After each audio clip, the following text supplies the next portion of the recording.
नमस्कार।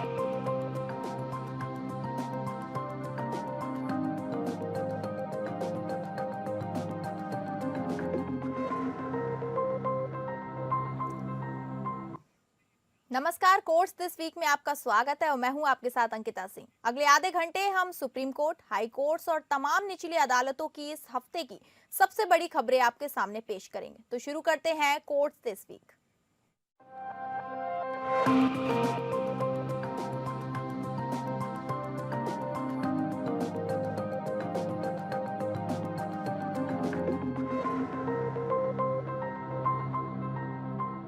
Supreme court ने महाराष्ट्र राज्य चुनाव आयोग को निर्देश दिया है कि वह उन स्थायी निकाय चुनाव में 50% से अधिक आरक्षण की अधिसूचना जारी न करे जहां चुनाव अभी अधिसूचित नहीं हुए हैं।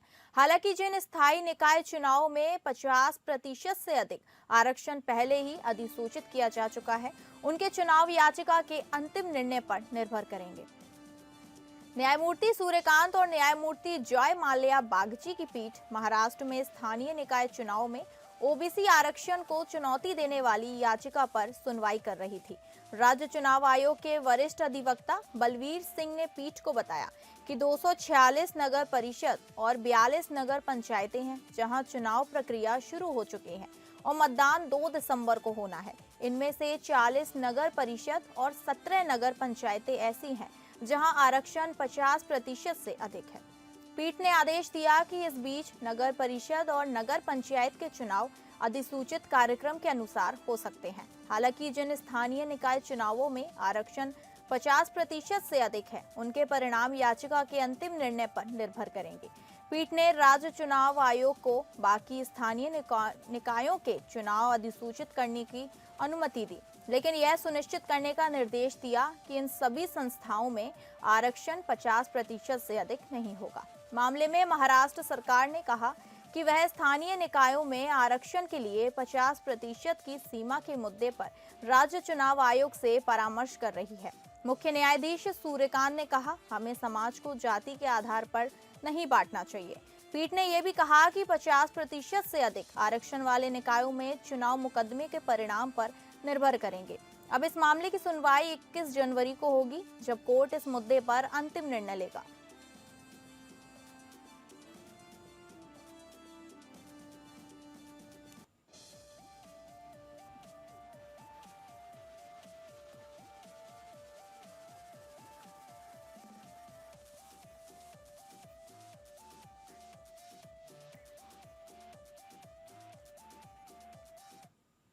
सुप्रीम कोर्ट ने केरल के गवर्नर की आलोचना की है कि उन्होंने जस्टिस रिटायर्ड सुधांशु धूलिया की रिपोर्ट पर कार्यवाही में देरी की। जस्टिस जेबी पारदीवाला और जस्टिस केवी विश्वनाथन की बेंच ने कहा कि गवर्नर से उम्मीद है कि वे जस्टिस धूलिया कमेटी की सिफारिशों पर जल्द फैसला लेंगे। कोर्ट ने अगस्त में राज्य सरकार और गवर्नर के बीच गतिरोध को देखते हुए वीसी अपॉइंटमेंट के लिए नामों को शॉर्टलिस्ट करने के लिए जस्टिस धूलिया की अध्यक्षता में एक सर्च कमेटी बनाई थी। कोर्ट ने गवर्नर को मुख्यमंत्री द्वारा सुझाए गए वरीयता क्रम में ही अपॉइंटमेंट करने का भी निर्देश दिया था। केरल सरकार ने जस्टिस पारदीवाला की बेंच के सामने ये मामला उठाया और बताया कि जस्टिस धूलिया की रिपोर्ट सौंप दी गई है, लेकिन चांसलर ने अभी तक कोई फैसला नहीं लिया है। जस्टिस पारदीवाला ने पूछा कि क्या चांसलर ने जस्टिस धूलिया की रिपोर्ट देखी है, जिस पर गवर्नर ने वकील से ने में नहीं जवाब दिया। बेंच ने आदेश दिया कि चांसलर को जस्टिस धूलिया की रिपोर्ट देखने और फैसला लेने की उम्मीद है। कोर्ट ने कहा कि जस्टिस धूलिया की अध्यक्षता वाली कमेटी ने सभी पार्टियों की सहमति से रिपोर्ट तैयार की है और चांसलर को इस पर जल्द फैसला लेना होगा। जस्टिस पारदीवाला ने चांसलर के वकील से कहा कि वे निर्देश लेने के बाद बताएं कि फैसला कब लिया जा सकता है। मामले की सुनवाई अगले शुक्रवार को टाल दी गई है। इस मामले में सुप्रीम कोर्ट ने साफ कर दिया कि चांसलर को जस्टिस धूलिया की रिपोर्ट पर जल्द फैसला लेना होगा और कोर्ट इस पर नजर रखेगी।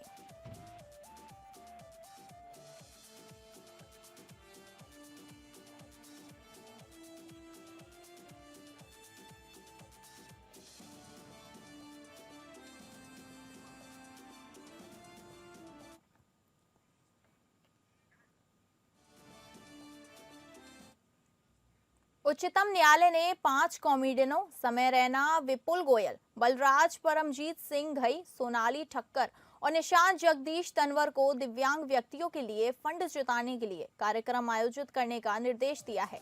ये कॉमेडियन स्पाइनल मस्कुलर एट्रोफी से पीड़ित व्यक्तियों के लिए फंड जुटाने के लिए अपने शो में दिव्यांग व्यक्तियों की सफलता की कहानियों को प्रसारित करते थे। न्यायालय ने इन कॉमेडियनों को कम से कम महीने में 2 बार ऐसे कार्यक्रम आयोजित करने का निर्देश दिया है। न्यायालय ने कहा कि वे अपने प्लेटफॉर्म पर दिव्यांग व्यक्तियों को आमंत्रित कर सकते हैं और उनके माध्यम से फंड जुटा सकते हैं। इस मामले में क्योर SMA फाउंडेशन ने एक याचिका दायर की थी, जिसमें दिव्यांग व्यक्तियों के प्रति अपमानजनक टिप्पणियों के खिलाफ दिशा निर्देश जारी करने की मांग की गई थी। न्यायालय ने कॉमेडियनों को अपने प्लेटफॉर्म पर सार्वजनिक माफी भी जारी करने का निर्देश दिया था। न्यायमूर्ति सूर्यकांत और न्यायमूर्ति जॉय मालिक बागची की पीठ ने कहा कि कॉमेडियनों को अपने शो में दिव्यांग व्यक्तियों की सफलता की कहानियों को प्रसारित करके फंड जुटाने में मदद करनी चाहिए। पीठ ने कहा कि यह एक सामाजिक दायित्व है जो इन कॉमेडियनों पर डाला जा रहा है। न्यायालय ने यह भी सुझाव दिया कि दिव्यांग व्यक्तियों के लिए एक समर्पित फंड बनाया जाना चाहिए, जिसमें कॉरपोरेट संस्थाएं और व्यक्ति योगदान कर सकें। न्यायालय ने कहा कि वह इस मामले में आगे की सुनवाई करेगा और दिव्यांग व्यक्तियों के अधिकारों की रक्षा के लिए आवश्यक कदम उठाएगा।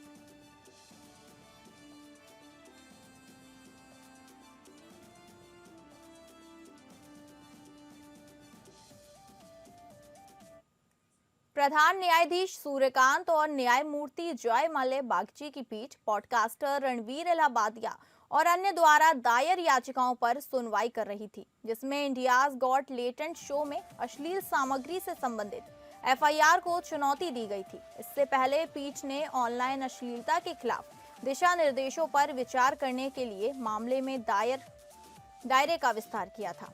उच्चतम न्यायालय ने ऑनलाइन मीडिया के लिए एक स्वतंत्र और स्वायत्त निकाय की आवश्यकता पर जोर दिया है, जो ऑनलाइन प्लेटफॉर्म पर अपमानजनक, आपत्तिजनक या अवैध सामग्री को विनियमित करने के लिए जिम्मेदार होगा। न्यायालय ने कहा कि वर्तमान स्व विनियमन मॉडल प्रभावी नहीं है और एक स्वतंत्र निकाय की आवश्यकता है जो ऑनलाइन सामग्री को नियंत्रित कर सके।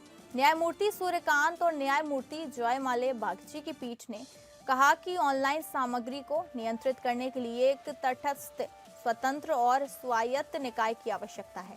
पीठ ने कहा कि स्व विनियमन मॉडल प्रभावी नहीं है और इसके परिणाम स्वरूप ऑनलाइन सामग्री पर नियंत्रण नहीं हो पा रहा है।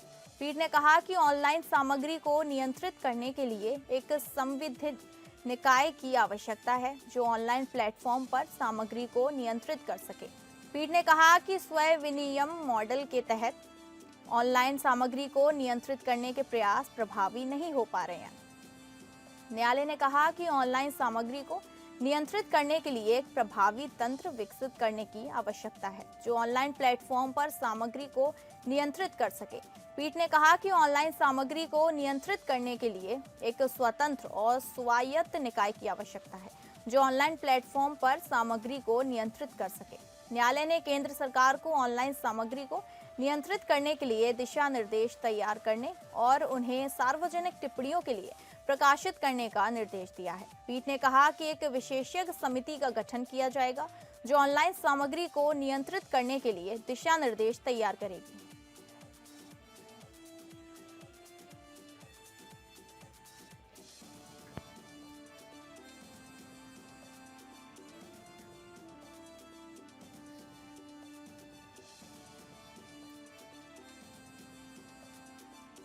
सुप्रीम कोर्ट में SIR पर सुनवाई हुई। निर्वाचन आयोग ने सुप्रीम कोर्ट को बताया है कि राजनीतिक दल विशेष संक्षिप्त संशोधन या SIR को लेकर डर फैला रहे हैं। यह प्रक्रिया बिहार, केरल, तमिलनाडु और पश्चिम बंगाल में चल रही है। कोर्ट ने केरल सरकार की याचिका पर निर्वाचन आयोग और राज्य निर्वाचन आयोग से 1 दिसंबर तक जवाब मांगा है। कोर्ट ने कहा कि केरल मामले में निर्वाचन आयोग और राज्य निर्वाचन आयोग को 1 दिसंबर तक जवाब दाखिल करना होगा और मामले की सुनवाई 2 दिसंबर की होगी।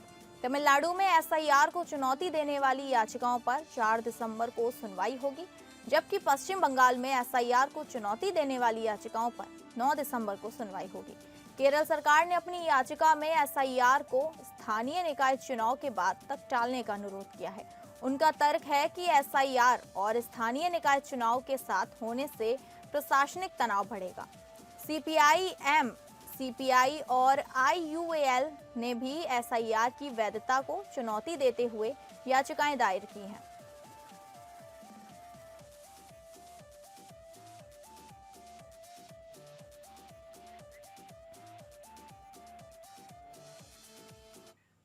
सुप्रीम कोर्ट ने राज्यों और केंद्र शासित प्रदेशों को पुलिस स्टेशनों में कार्यात्मक सीसीटीवी कैमरे सुनिश्चित करने के लिए अनुपालन हलफनामे दाखिल करने का अंतिम अवसर दिया है। कोर्ट ने कहा कि अगर वे निर्धारित समय सीमा के भीतर अनुपालन हलफनामा दाखिल नहीं करते हैं तो मुख्य सचिवों को कोर्ट में उपस्थित होना होगा। न्यायमूर्ति विक्रम नाथ और न्यायमूर्ति संदीप मेहता की पीठ ने मामले की सुनवाई करते हुए कहा कि केवल 11 राज्यों ने कोर्ट के प्रश्नों का जवाब दिया है और केंद्र सरकार ने भी केंद्रीय जांच एजेंसियों के संबंध में अनुपालन हलफनामा दाखिल नहीं किया है। कोर्ट ने राज्यों और केंद्र शासित प्रदेशों को अनुपालन हलफनामा दाखिल करने के लिए 3 सप्ताह का समय दिया है और कहा है कि अगर वे ऐसा नहीं करते हैं तो संबंधित राज्य एजेंसियों के प्रमुख सचिव और निदेशक को कोर्ट में उपस्थित होना होगा और अपने पिछले आदेशों का पालन करने के लिए बताने होंगे कारण। कोर्ट ने कहा कि वह 16 दिसंबर 2025 को इस मामले की फिर से सुनवाई करेगी और अगर राज्यों और केंद्र शासित प्रदेशों ने अनुपालन हलफनामा दाखिल नहीं किया तो उन्हें कोर्ट में उपस्थित होना होगा। इस मामले में सुप्रीम कोर्ट ने पुलिस स्टेशंस में सीसीटीवी कैमरे लगाने के महत्व पर जोर दिया और राज्यों और केंद्र शासित प्रदेशों को इस संबंध में अनुपालन सुनिश्चित करने का निर्देश दिया है।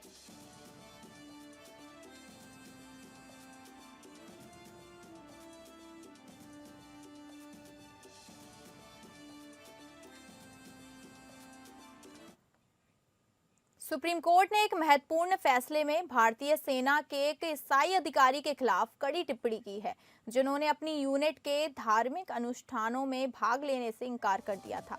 कोर्ट ने अधिकारी की बर्खास्तगी को बरकरार रखा है। मामले में लेफ्टिनेंट सैमुअल कामिलेसन ने अपनी यूनिट के मंदिर और गुरुद्वारे में धार्मिक अनुष्ठानों में भाग लेने से इनकार कर दिया था। उन्होंने दावा किया था कि यह उनकी ईसाई धर्म की मान्यताओं के खिलाफ है, लेकिन सेना ने तर्क दिया कि उनके इनकार से यूनिट की एकता और सैनिकों की भावनाओं को ठेस पहुंची है। चीफ जस्टिस सूर्यकांत और जस्टिस जॉय माला बागची की पीठ ने कहा कि अगर किसी ने सेना अधिकारी का यही रवैया है तो फिर कहने को कुछ नहीं है। कोर्ट ने कहा कि अधिकारी का व्यवहार सैनिकों की भावनाओं को ठेस पहुंचाने वाला है और यह सेना के अनुशासन के खिलाफ है। अदालत ने कहा कि सेना एक धर्मनिरपेक्ष स्थान है और अधिकारी को अपने सैनिकों की भावनाओं का सम्मान करना चाहिए था। कोर्ट ने यह भी कहा कि अधिकारी ने पादरी की सलाह को नजरअंदाज कर दिया है, जिन्होंने कहा था कि धार्मिक स्थल में प्रवेश करना ईसाई धर्म के खिलाफ नहीं है। सेना ने तर्क दिया था कि अधिकारी का व्यवहार यूनिट की एकता और सैनिकों की भावनाओं को कमजोर करता है। कोर्ट ने सेना के तर्क को सही ठहराया और कहा कि अधिकारी की बर्खास्तगी जायज है। इस फैसले से यह स्पष्ट होता है कि सेना में अनुशासन और एकता को बनाए रखना महत्वपूर्ण है और अधिकारियों को अपने सैनिकों की भावनाओं का सम्मान करना चाहिए।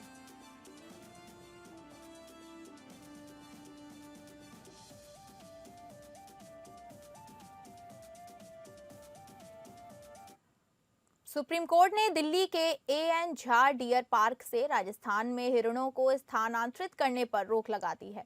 कोर्ट ने पाया कि स्थानांतरण प्रक्रिया के दौरान हिरणों के कल्याण और सुरक्षा के लिए आवश्यक प्रोटोकॉल का पालन नहीं किया गया था। न्यायमूर्ति विक्रम नाथ और संदीप मेहता की पीठ ने कहा कि स्थानांतरण से पहले हिरणों की जेनेटिक स्क्रीनिंग, टैगिंग, ट्रैंक्विलाइजेशन और वेटरनरी फिटनेस सर्टिफिकेशन जैसे महत्वपूर्ण कदम नहीं उठाए गए थे। कोर्ट ने यह भी कहा कि स्थानांतरण के बाद हिरणों की निगरानी के लिए कोई प्रभावी तंत्र नहीं था। कोर्ट ने दिल्ली डेवलपमेंट अथॉरिटी को निर्देश दिया कि वह एएन झा डियर पार्क में हिरणों की वर्तमान आबादी और पार्क की पारिस्थितिक क्षमता का आकलन करने के लिए एक स्वतंत्र समिति का गठन करे। समिति को यह भी निर्देश दिया गया है कि वह भविष्य में हिरणों के स्थानांतरण के लिए एक वैज्ञानिक और कल्याणकारी रोड मैप तैयार करे। इसके अलावा कोर्ट ने डीडीए को निर्देश दिया है कि वह एएन झा डियर पार्क में कमर्शियल इवेंट्स और प्राइवेट पार्टियों को आयोजित करने से रोके और पार्क का उपयोग केवल संरक्षण और शिक्षा के उद्देश्यों के लिए करे।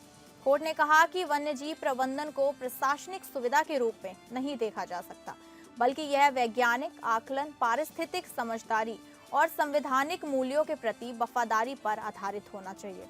कोर्ट ने यह भी कहा कि वन्य जीवों को प्रभावित करने वाले निर्णयों में गरिमा, पारिस्थितिक एकता और पीढ़ियों के बीच समानता के सिद्धांतों को मजबूत किया जाना चाहिए। अब इस मामले की अगली सुनवाई 17 मार्च 2026 को होगी, जब कोर्ट सेंट्रल एम्पावर्ड कमेटी और डीडीए की रिपोर्ट की समीक्षा करेगी।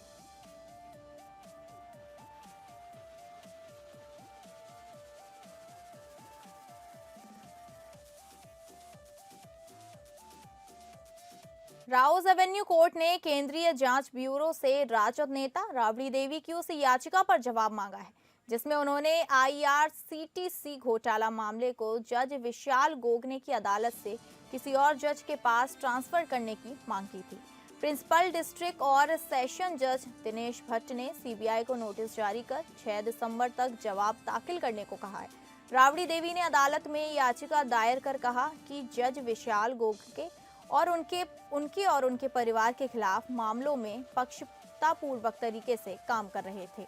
उन्होंने आरोप लगाया है कि जज ने कई मौकों पर प्रोसिक्यूशन के प्रति झुकाव दिखाया है और उनके खिलाफ मामलों में निष्पक्षता नहीं बरती रही है। अदालत ने इस मामले में सीबीआई को नोटिस जारी किया है और जवाब मांगा है। हालांकि अदालत ने केवल एक मामले में नोटिस जारी किया है, क्योंकि अन्य 3 मामलों में उचित पक्षकार नहीं बनाए गए थे। अदालत ने राबड़ी देवी से कहा है कि वे इन 3 मामलों में से संशोधित याचिका दायर करें। गौरतलब है कि आईआरसीटीसी घोटाला मामले में लालू यादव, राबड़ी देवी, तेजस्वी यादव और अन्य के खिलाफ आरोप तय किए गए हैं। इस मामले में सीबीआई ने आरोप लगाया है कि लालू यादव और उनके परिवार ने रेलवे मंत्री रहते हुए एक निजी कंपनी को ठेका दिलाने के लिए रिश्वत ली थी। राबड़ी देवी की ओर से वरिष्ठ अधिवक्ता मनिंदर सिंह पेश हुए, जबकि सीबीआई की ओर से विशेष लोक अभियोजक डीपी सिंह पेश हुए। अब इस मामले की सुनवाई 6 दिसंबर को होगी, जब सीबीआई अपना जवाब दाखिल करेगी।